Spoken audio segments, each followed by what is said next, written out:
Thank you for the introduction. Hello, friends. I am Fumio from NHK Archives in Japan. I am very happy to be here today. First, I'd like to introduce myself. I originally started working as a cameraman. Then I moved to the archives division. Since 2003, I have been in charge of image processing. I work with my colleagues to colorize documentaries, dramas, and other NHK TV programs. I have just finished the project to colorize the 8K video of the Great Kanto earthquake that hit Tokyo 100 years ago. Now, let me take you to our editing room to show you how simple our AI colorization system is.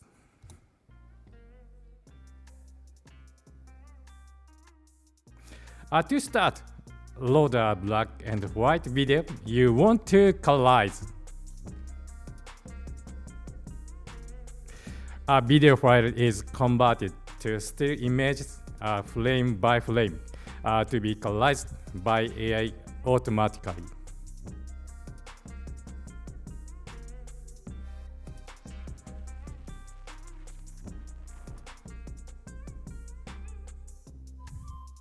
Left side is result colorized. Colorized uneven at this stage. The quality is not yet sufficient as a colorized image.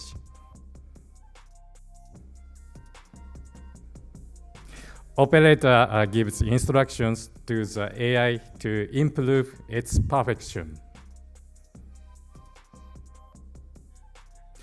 Point and click where color correction is needed. Right side, it's editing window. Left side is result. The AI determines what it's in the location and consider the color depths and areas. The collection process takes only a moment. The colorized frame is used as a model for colorizing other frames. Drag and select a frame to use as a model. Drag and set in and out point you want to colorize. Then just hit start and AI begins colorization.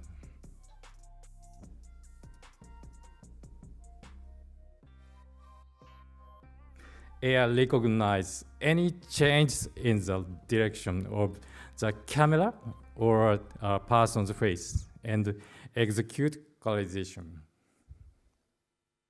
Normally, the basic training for the operator takes 90 minutes, but you have just learned it in 2 minutes or so. Of course, it wasn't easy journey to develop this system. So today, I would like to talk about my experience and share the lessons we learned.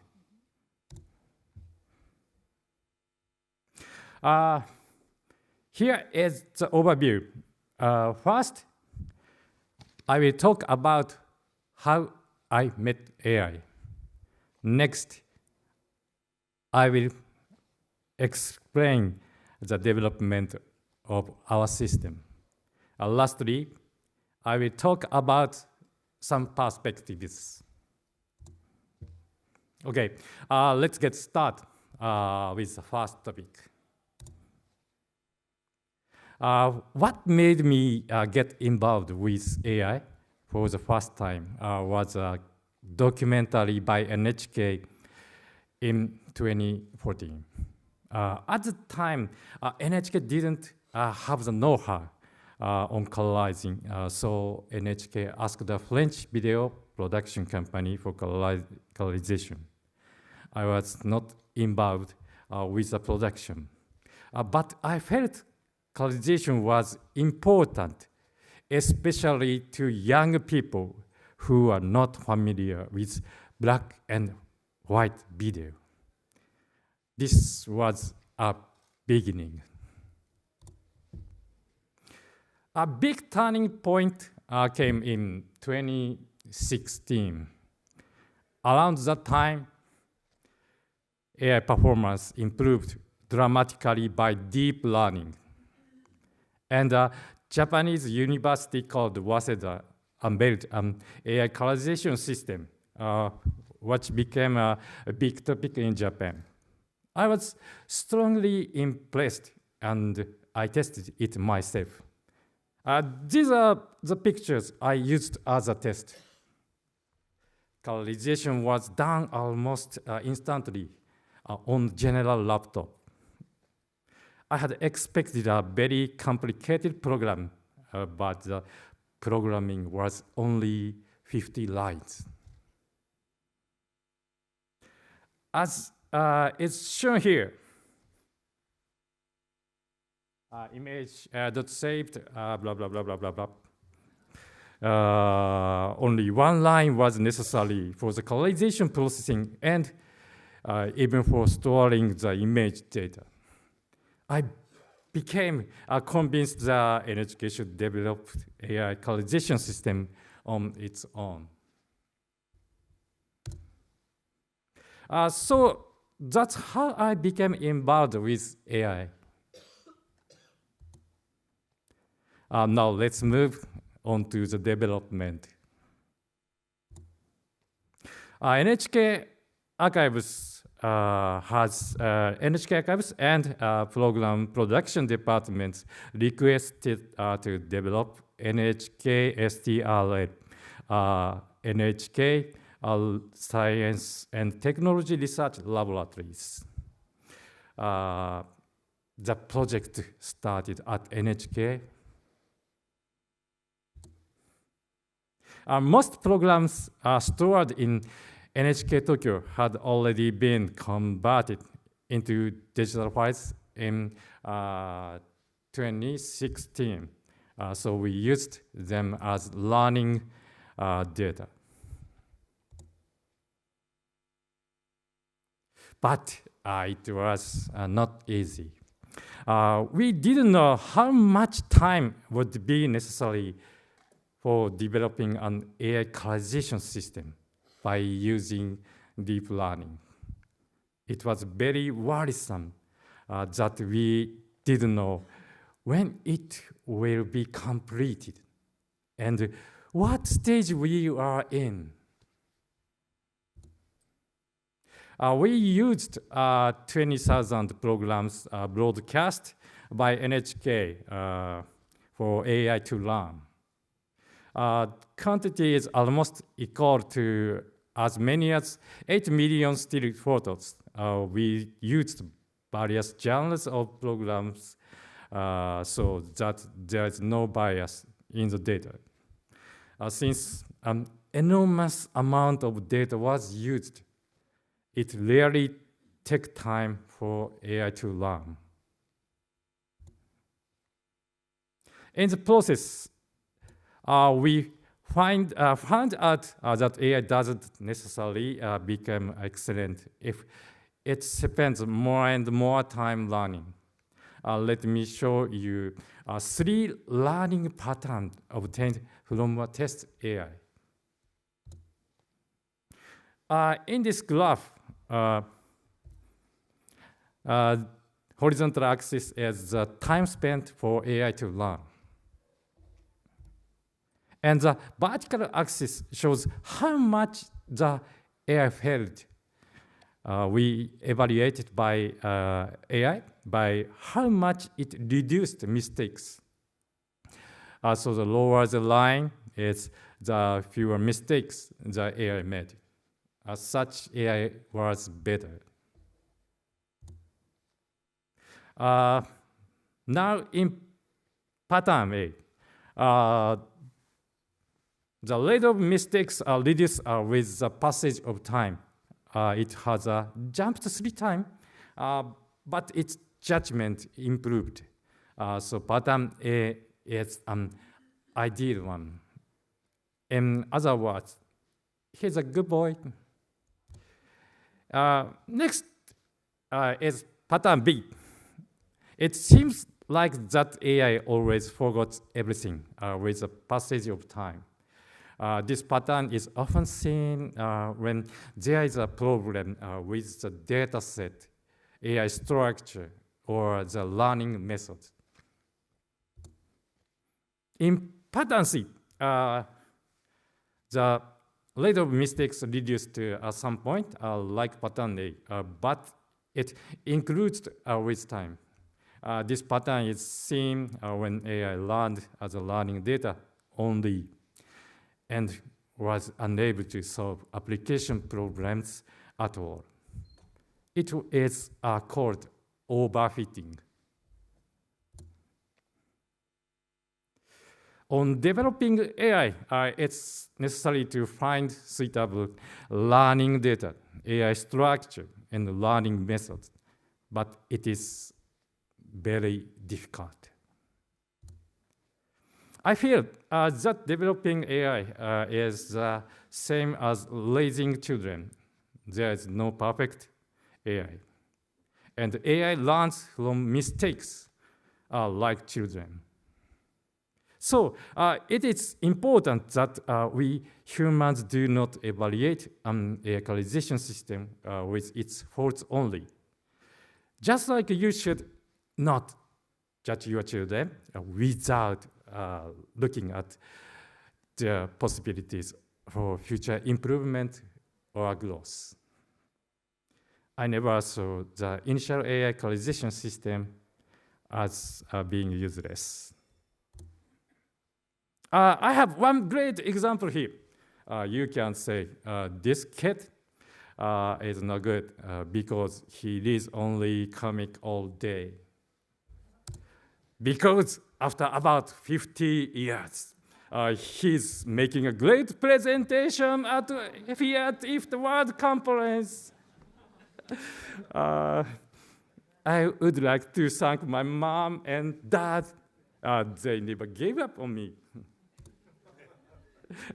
Anyway, we couldn't create a colorization system that functions well, even after 1 year of trials and errors. While testing a prototype colorization system, we came to that conclusion.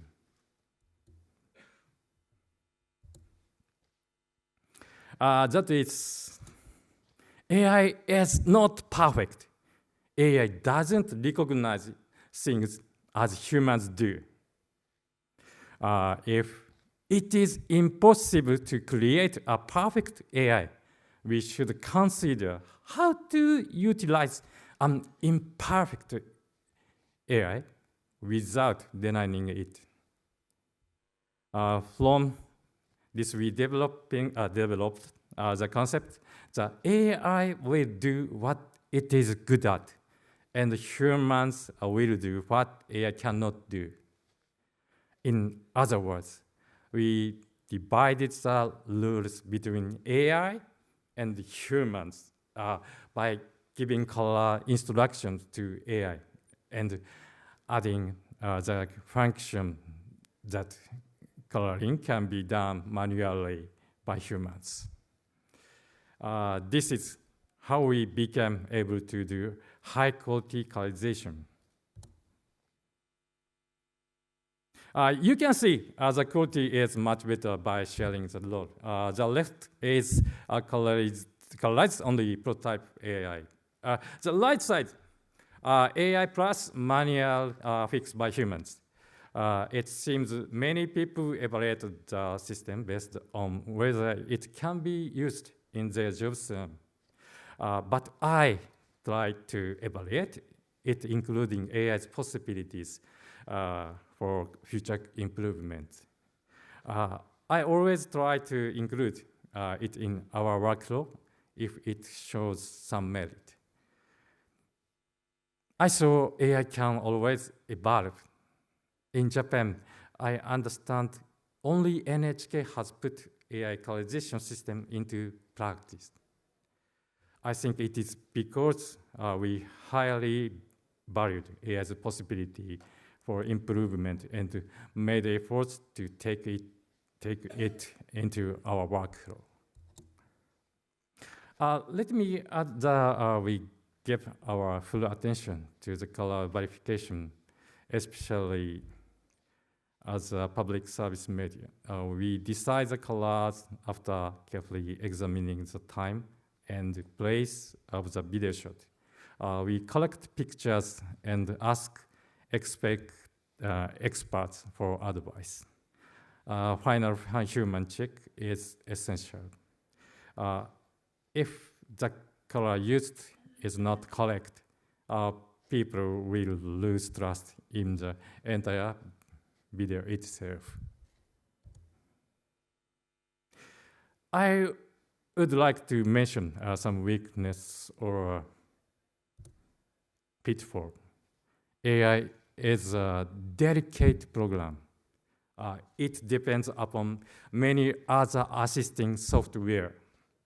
For example, when library necessary for AI, such as high-speed calculation library called CUDA, became old and replaced with new hardware, there is a risk of AI stopping function. The technical obsolescence is everybody's concern in our archiving community. And it's my impression that it's happening faster in the world of AI. AI programs quickly become obsolete. Old AI programs need old libraries. Old libraries need old hardware, like a GPU. The AI programs you are using now still be working in 5 years? For example, Waseda University's AI colorization system is no longer working.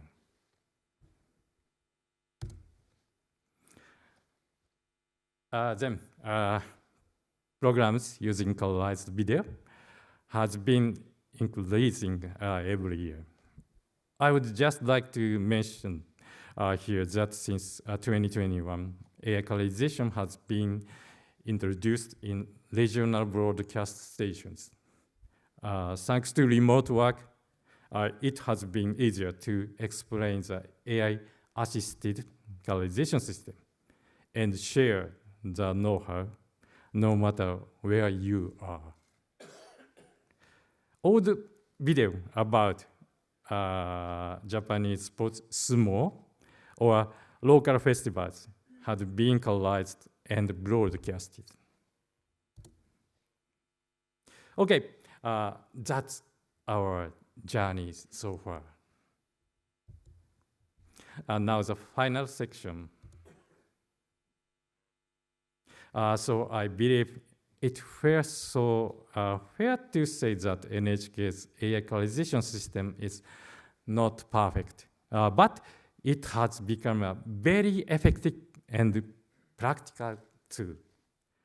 With a version upgrade of AI, the time for colorization has been reduced, and the cost has dropped dramatically. What would it be if our AI colorization system were a car? I would proudly say it would be Japan's microcar. It's in Japanese, it's called keika or keijidosha. You can drive through narrow streets. It is fuel efficient and has a lower running cost, and it's four-wheel drive, like rally car. Of course, it's not as beautiful as Aston Martins, Rolls Royces, Porsches, Ferraris, Alpine A110. Still, it is pretty handy to go shopping to a nearby supermarket. Actually, that's my father's microcar. Thanks to this car, my dad could sustain living when the 2011 Great East Japan earthquake occurred. Our system doesn't use archivists service. You can operate the system on a laptop gaming PC. This colorization AI is, so to speak, a die-hard system. Our latest project was about a rather heavy story. This is what happened in Tokyo exactly 100 years ago. When the quake hit, more than 100,000 people lost their lives. We worked with experts in history of disaster prevention and found a lot of new findings about the disaster. But what made me really smile was the viewers' reaction. They said they can connect themselves to the people who lived 100 years ago. And the disaster is not something written in a history book. It's 8K video. What I have learned about AI colorization is that it has such strong power to connect. It can connect time, people, and location. With it, the images can go beyond space and time. You can revitalize those black and white film, sometimes frozen in the past. You can recontextualize images to connect generations. Again, our AI system is not perfect. It is still in the process of growth. So I look forward to reporting at FIAT IFTA again. If you have any questions, please email me. Actually, I practice my presentation a lot. I can't speak English well. I will be happy to answer your questions. I would appreciate any comments or suggestions to I can replay using Google Translate. That's it. Thank you so much for listening. Thank you. どうもありがとう。